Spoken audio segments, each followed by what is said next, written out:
But if you're not, then you know, if like for me, like when I would wake up and actually look in the mirror, you actually start hating your reflection, because I would feel like I didn't belong in this body. Like in here, I was something, someone else, and I was trapped in a body that wasn't mine. I guess that the closest I can relate that to is, you know, girls who are born and mentality-wise they want to actually be boys, and they go through the whole sex change, and the other way around, the guys that go through the sex change to become women. I think that's the closest thing I can resemble it to. That how it feels, because you're a completely different person in here than you are, you know, on the outside, because you limit yourself. I limited myself a lot growing up. There's a lot of things I didn't do just because I felt that I was big. It's kind of like you kind of lose the right to live, if you know what I mean. Like, you know, growing up, I loved martial arts. I grew up as a 4-year-old. My favorite movie, one of my favorite movies, was Drunken Master with Jackie Chan and Snake and Eagle Shadow. Now, why I was watching those movies at the age of 4, we're not going to discuss that, but you know, that's how it was. But you know, I wouldn't join a martial arts club because I was afraid that, you know, I won't be able to do the training, and you know, I didn't want people to watch me move, because you know they would laugh at me, and I would disgust them. You know, I would always go out with wearing two tops, like always a t-shirt and a shirt. You know, you would never see me in a t-shirt outside. I have not been outside in just a t-shirt until 3 months ago. Then that's when I started getting comfortable in my body, and I could actually be outside in a t-shirt. You know, I never wore shorts. I would go swimming with my dad when I was younger, like when I was like 9. After that, I stopped. I just did not like showing my body to anyone. You know, no one. It felt like, for me, it felt like, you know, I'm gonna save them the unpleasure of seeing my body.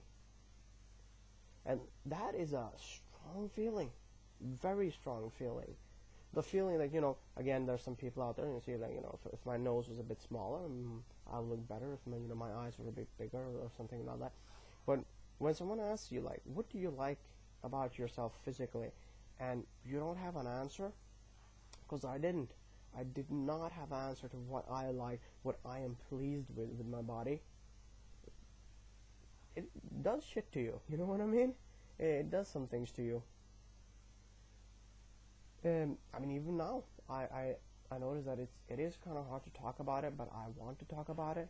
I want to share this with y'all, because, you know, another thing that happens is that you kind of, when it comes to overeating, you kind of go, all right, well, what difference is it going to make? You know, I'm big anyway, so why should I give up eating my favorite foods? You know, I'm always going to be big. Why should I work out? Because I'm always going to be big. And that's what you feel. You start feeling that, you know, you're really not worth anything. You know, you're not worth that, you know, someone would love you or like you or anything. I remember this, is that if someone touched me, like if they held their hand on my body, I would physically feel uncomfortable. Not because I had some phobia of being touched by others, but it's like the feeling that someone was touching or feeling the way my body was. I would, like, you know, my skin would start crawling. I could hold someone else, no problem, you know, I can hold around them or things like that, but you know, I couldn't handle it. Internet, Facebook, MSN, all of that, I would never use my picture. Ever. I've taken more pictures of myself through the last 3 months than I probably have for the, you know, last 30 years. If you look at my blog and you look at the page called My Changes, you see, like, there's a picture from like 2005 and like one from 2006 and like 3 or 4 from you know, over the course up till 2009, and then all of a sudden in 2010 there's like 3 or 4 pictures. And you know, I needed to do this. It's not not my pursuit of happiness, because it's not like uh, I thought that, if I lose weight or if I gain muscle, I'll be happier. Because you don't. Happiness is not about the way your body looks. Happiness is about being comfortable with yourself. That's what happiness is about. Happiness comes from the inside, not from the outside. And as I said, I'm gonna write about this. I'm gonna write an article about that, about being big and all the things around that. But much of the reason why people fail, at least much of the reason why I failed, is when I tried to change myself, I always did it for someone else. Like, I'm not saying that someone came to me and said, you need to lose weight, but it was kind of like, well, if I change myself, others will look at me differently. Girls will look at me differently, and I can go out and buy any clothes I want, and I'll be happy. But it's not like that. The mindset that I actually had to get to be able to change myself was, okay, I was like, I asked myself, I literally asked myself, do you want to change your body? And the answer was, yes, I do. I was like, why? Why do you want to change your body? And I was like, I need to change it for me.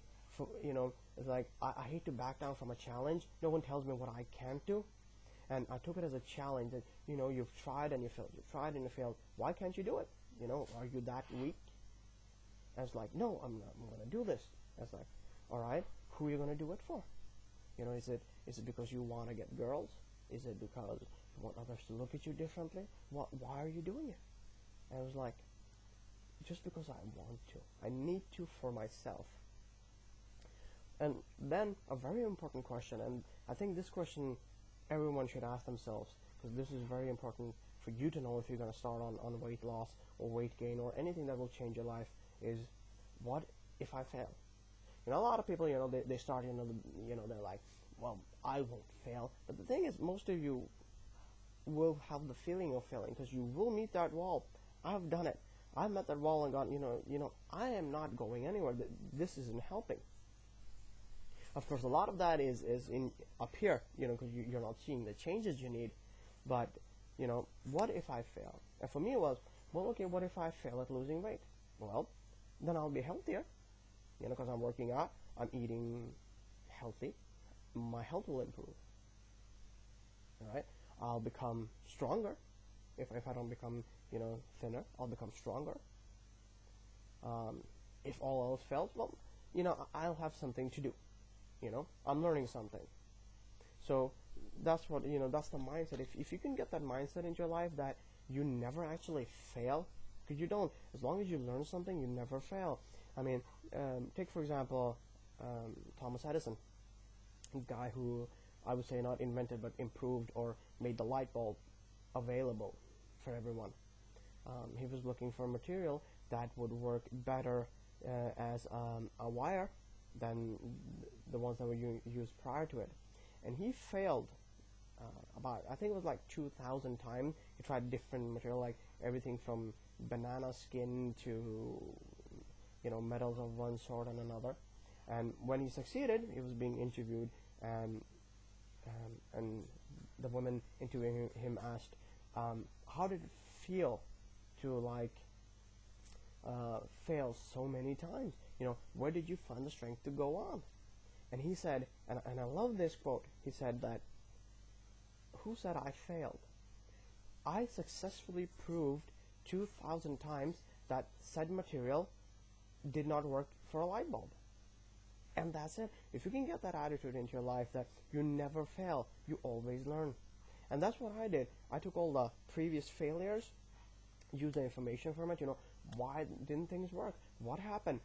Where did I, why did I lose what I was doing? And I actually used that information to start my gain, so I didn't start on scratch. And in that case, how can you fail? So anything that teaches you is good, and every journey, it starts up here. So like I say, change your mind and you can change your body. If you change your body, the way you think will change, and if the way you think changes, then you can change the world. It doesn't take more than one person, it really doesn't. Because if you aspire to inspire, a lot of people will be inspired by you, and they will try to make changes for themselves. That's just it. We try to change everyone else.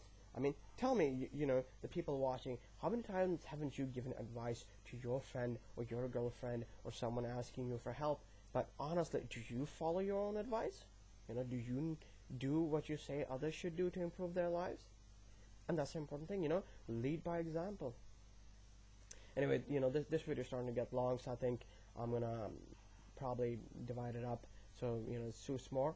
I'm gonna go make my dinner, my chicken breast and broccoli and cauliflower with a little MCT oil. Then I'm gonna prepare sorry, someone's calling me if you can hear the vibrations. I'm gonna prepare my birthday chicken breast. That's gonna be a bit of a special thing. I'm gonna blog about that and about the recipe. Enjoy your evening, be good to each other, and stay happy. Peace out.